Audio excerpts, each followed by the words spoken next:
Boa noite, no ar o Debate em Foco, que hoje vai discutir a reforma do ensino médio. Olá, eu sou Juliana Andrade e você está no programa Debate em Foco. Hoje nós vamos discutir sobre a nova reforma do ensino médio. Para isso, é necessário esclarecer o que o novo modelo de ensino traz, o que muda com a reforma e quem elaborou o projeto. Vamos lá? Então, o que é a nova reforma do ensino médio? É uma mudança na estrutura do sistema atual do ensino médio. Ela propõe a flexibilidade da grade curricular e tem como objetivo fundamental melhorar a educação no país. A medida provisória foi elaborada pelo Ministério da Educação e defendida pelo ministro Mendonça Filho e já foi sancionada pelo presidente Michel Temer em cerimônia no Palácio do Planalto em fevereiro de 2017. Mas desde o ano passado, em setembro, a MP já tinha sido publicada no Diário Oficial. No entanto, para ser colocada em prática a lei, depende da Base Nacional Comum Curricular. A BNCC, que é um conjunto de orientações que deverá nortear os currículos das escolas, atualmente em análise pelo Ministério da Educação, mas com previsão de ser homologada ainda este ano. O que muda com a reforma do ensino médio?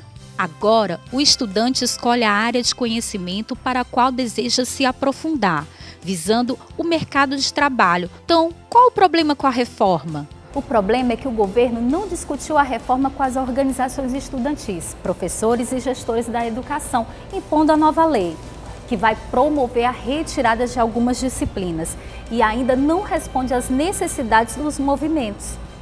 Na versão original do texto, enviado pelo governo, a MP retirou as disciplinas de arte, educação física, filosofia e sociologia.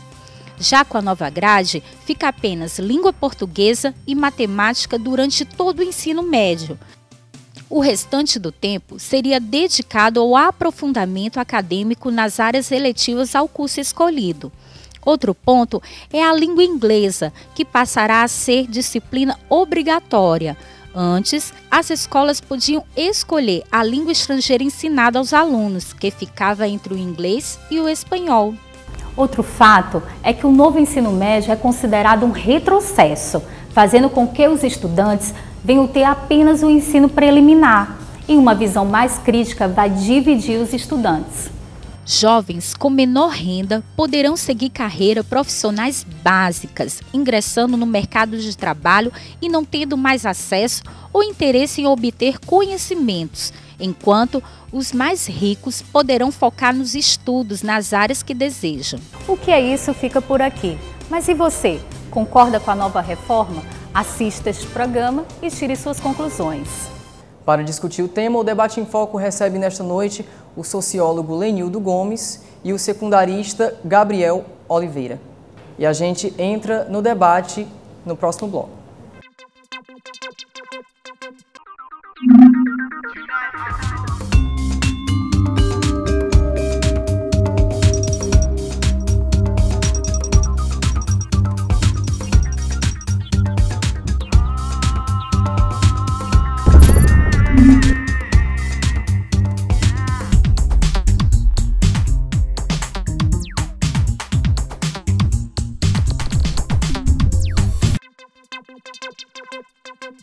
De volta ao Debate em Foco, o sociólogo Lenildo Gomes e Gabriel de Oliveira, secundarista.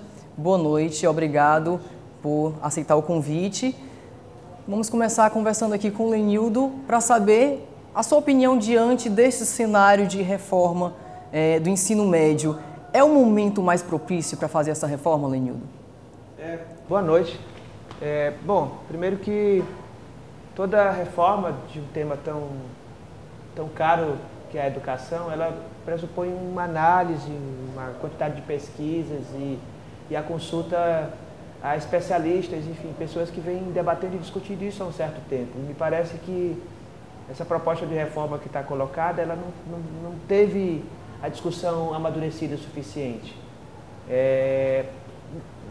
Na verdade, o país vive um momento que não é o momento mais adequado para nenhum tipo de reforma, porque a gente vive um quadro de instabilidade política, de incerteza quanto ao próprio futuro dessa estrutura política que está aí.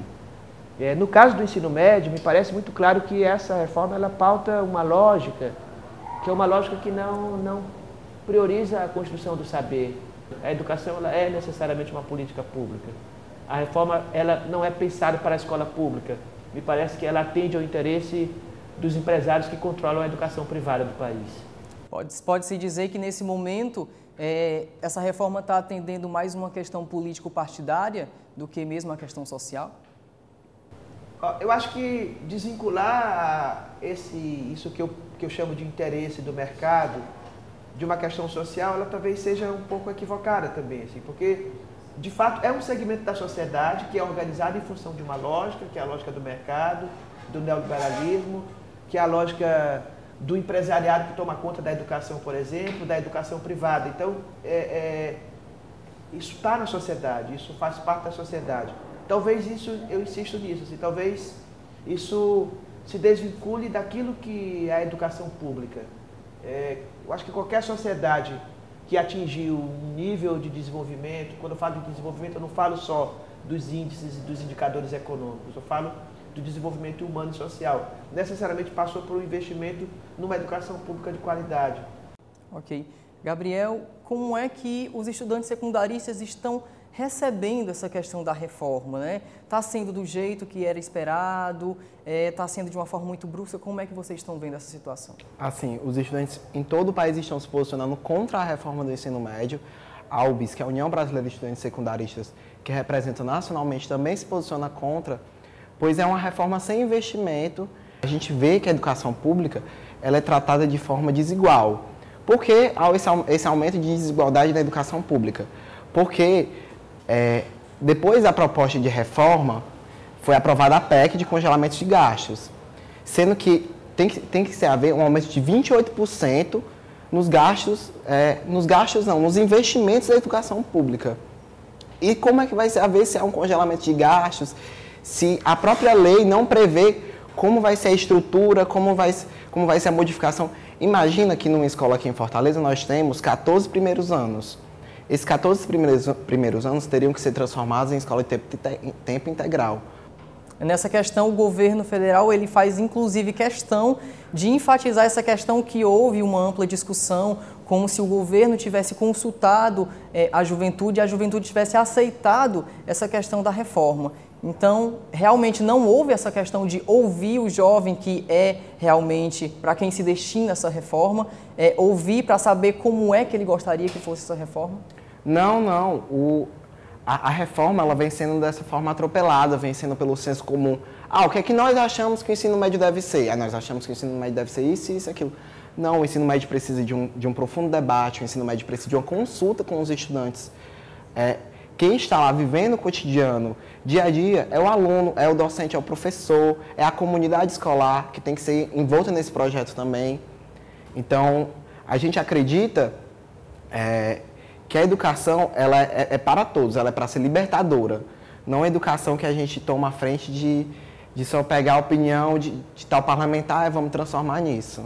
A gente acha que não, a gente acha que com o PNE, que é o Plano Nacional de Educação, é para ser discutido, é para ser debatido essa reforma, mas a reforma como nós queremos, não como pessoas partidárias, pessoas tubarões do ensino querem, entendeu?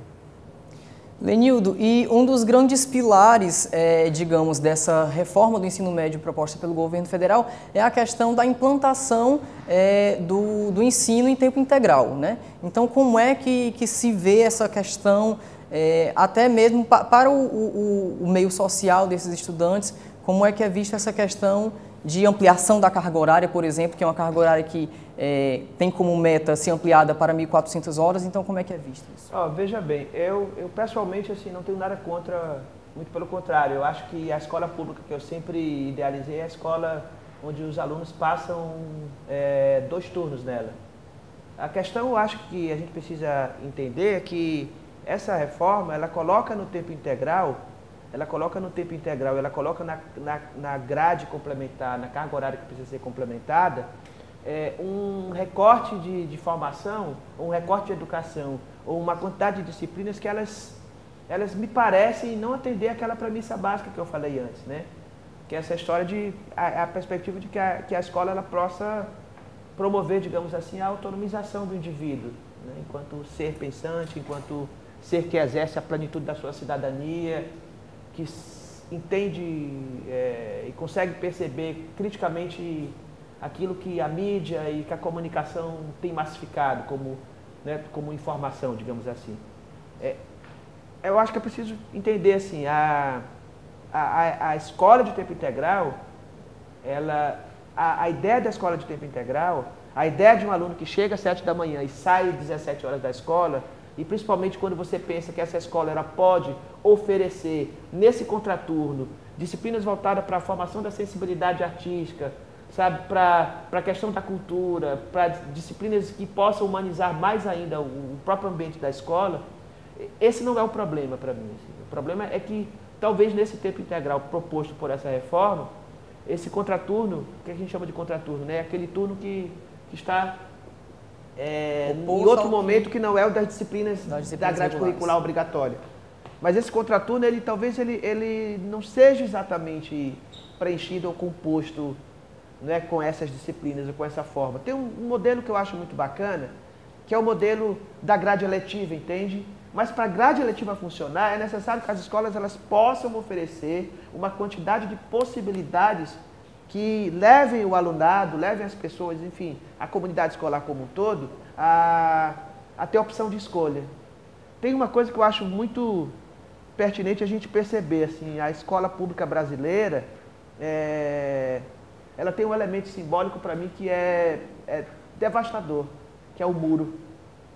Sabe, a escola cercada pelo muro é a escola que está isolada da comunidade, é a escola que está isolada da sociedade. O muro, ele não protege a escola, o muro, ele isola a escola, ele separa a escola, ele aparta o ambiente escolar do ambiente social. Eu acho que são essas questões que a gente não tem debatido. E essa reforma, ela primeiro que ela é inconstitucional, porque ela não passou pelo Conselho Nacional de Educação, ela não foi legitimada nesse conselho. E assim, o Sistema Nacional de Educação, que estabelece um pacto federativo pela educação pública, essa reforma necessariamente ela precisava passar por esse conselho. E ela não passou. Foi uma coisa até ditadora, né? Ela foi atropelada, entendeu? Porque entrou como projeto de lei, então foi uma coisa muito autoritária. O grupo que hoje está à frente do poder no Brasil, ele tem pressa, ele tem uma urgência de aprovar coisas que não vinham sendo aprovadas assim, nos últimos 14 anos, por exemplo, 14, 15 anos, enfim. Há uma pressa, assim. Então, esse atropelamento desses processos que, inclusive, ferem aquilo que está pactuado, pelos conselhos, pelos sistemas nacionais de educação, Sistema Nacional de Cultura, Sistema Nacional de Saúde, por exemplo, isso tem a ver com um projeto político, né?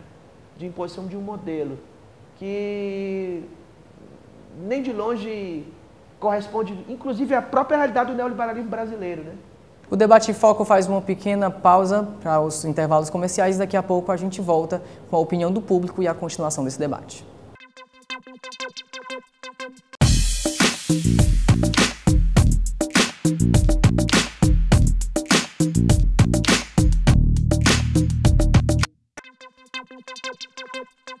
E de volta com o Debate em Foco, nós vamos agora ouvir um pouco do que a juventude está achando dessa questão da reforma do ensino médio. Muito bem, Tainã. Estamos aqui na Faculdade Cearense e vamos ver a opinião dos alunos sobre a reforma do ensino médio. Alexandre, o que você acha da reforma do ensino médio? Olha, eu concordo em partes com a reforma do ensino médio. Tudo bem que ela vai favorecer muito o estudante na questão de encontrar um emprego assim que sair da escola, né? Porque ele vai estar mais direcionado para algo que ele quer. Mas aí é justamente a parte que eu discordo, que um adolescente de 16, 17 anos ainda não tem a mente formada do que ele quer da vida dele, do profissional que ele quer ser, né, do que ele quer para o futuro dele. Tanto que eu particularmente conheço pessoas de 25 anos que ainda não sabem o que querem cursar, que não sabem o que querem da vida. Isso dificulta até no vestibular, em vestibulares como o Enem, que aborda coisas de conhecimento geral, assuntos de conhecimento gerais, de de linguagens e códigos, e tem gente que não vai para essas partes, que vai ficar muito específico, entende? A não ser que o Enem também mude, o que pode ser catastrófico, porque se adaptar a cada especialidade acaba sendo mais um obstáculo, acaba sendo mais trabalho, mas enfim, é isso que faz com que eu não concorde muito com essa reforma do ensino médio. Essas reformas estão sendo empurradas de uma forma muito rápida, de uma forma que não tem muito diálogo com a sociedade, embora eles digam que tenha. Então, se é uma coisa que vai afetar tanto a sociedade, acho que devia ser mais debatido e mais explicado. Realmente eu acho péssimo, certo? Porque assim, eles estão querendo enquadrar algo que nem todo mundo tem o conhecimento amplo do que esteja acontecendo, né? Eles fazem aqueles desenhozinhos que é bom, que é isso, que vão sair diretamente já para algo profissionalizante, mas realmente aumentou um globo no qual nem todo mundo sabe. Se já é difícil da forma que é, imagine com um conhecimento mais amplo, não é nem um conhecimento, né, que a gente estamos vendo a parte que é mais falha, mas sim da forma que eles estão agindo. É isso que eu acho. Então, eu não sou de acordo, realmente, eu acho que não é bacana. Certo? Deveria ter mais opiniões, em busca de mais opiniões de pessoas que realmente estão aí no ensino médio, porque a propaganda lá fala que todo mundo está aprovando, que os adolescentes estão gostando da situação, e na verdade não. Estas foram algumas opiniões dos alunos aqui da Faculdade Cearense. É com vocês aí no estúdio do Debate em Foco. E para encerrar o nosso Debate em Foco de hoje, eu vou agora pedir as considerações finais de vocês. E, Gabriel, com todo esse cenário político e com todas essas colocações que nós já fizemos aqui durante o debate, qual é que fica o desejo, como é que fica o desejo dos estudantes secundaristas para essa reforma? É algo urgente, mas como é que ela deve ser feita para vocês? Como é que ela está sendo colocada? Como é que você colocaria? O desejo do estudante secundarista é que o ensino médio mude realmente, mas mude de forma qualificada, de forma boa para ele e para a população e para a comunidade em volta. O nosso desejo é que a reforma que está sendo debatida desde 2013, que é a reforma que a UBS implementou, que os conselhos implementaram, uma reforma coletiva, seja colocada em prática, não essa atual. Atualmente nós queremos barrar essa reforma, a reforma do ensino médio, e que o atual governo se dê conta que o estudante secundarista não é brincadeira, que ele não pode ser tratado como qualquer coisa e de qualquer forma. Nós somos, como diria, o futuro desse país e nós queremos uma boa formação, uma formação de qualidade, tanto para a vida quanto para a profissão, no caso. E para o senhor, Lenildo, como é que fica o seu ponto de vista dessa reforma, do jeito que está sendo implementada, com as suas considerações finais a respeito?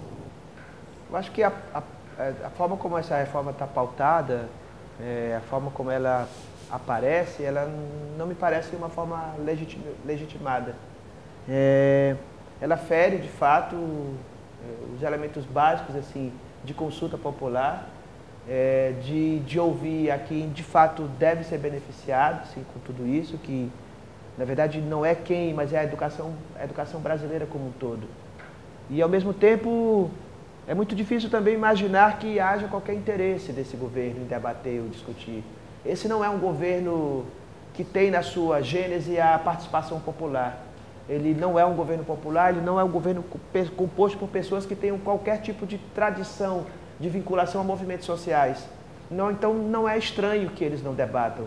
Não é estranho que não se faça uma discussão nem sobre a reforma do ensino médio, nem sobre a reforma trabalhista, nem sobre a reforma previdenciária, nem sobre qualquer tipo de política que está se construindo nesse momento. O governo, ele vem de um golpe, assim, ele vem de uma manobra no judiciário. Então me parece um governo acostumado a burlar, digamos assim, qualquer sistema de representação legal. Então, eu imagino que a única forma de parar tudo isso é com a ocupação sistemática, incansável, das ruas, pela população, pelos movimentos sociais organizados ou desorganizados, também precisa ser necessariamente organizado, mas o importante é que essa elite que toma conta hoje do poder, ela passe a ser pressionada, ela passe a perceber que não é tão fácil assim, ou não pode ser tão fácil. E o debate em foco dessa noite discutiu a reforma do ensino médio. Gostaria desde já de agradecer. Gabriel, muito obrigado. Lenildo, muito obrigado pela sua presença. E nós esperamos que esse debate possa surtir em você que está nos assistindo a consciência crítica de realmente promover a mudança que o nosso país realmente necessita. Obrigado pela sua audiência. Boa noite.